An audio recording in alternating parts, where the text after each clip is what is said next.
kay Ryan, ang 1 month pa lang, ang lakas na. Ang lakas ba? Oo, kasi malakas na. Iba siya, special nga. Kasi hindi siya nga, pangkaraniwang ayun na, bata. oo. Bumalik agad sa akin. Tapos sabi niya, huwag ka mag-alala, akong bubuhay sa'yo. 1 month pa lang, binubuhay na. Ikaw ang pinuhay ng anak. Bayan pa siya, oh.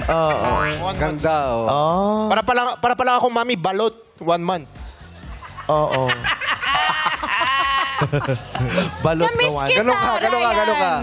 Na-miss kita. Oh, yun yung buhok. Ay, Ryan, nagsasabi si Max, na-miss ka raw ni Ma. Na-miss kita. Patay. Tinataguan mo ako eh. Patay. Ayun. Diba? Nung nakaraan, terno Patay. kami.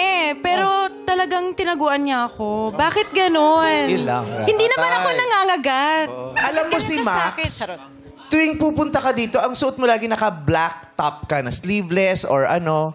Parang gusto mo talaga sumama kay Ryan sa ano. Mamaya, sumama ka mag-joke ha. Ay, meron joke si Max. Sasayaw din ako. Oo, sasayaw ka. Yes, Mag-joke ka. Kaya mag-prepare ka na ng joke dyan ha. Oo.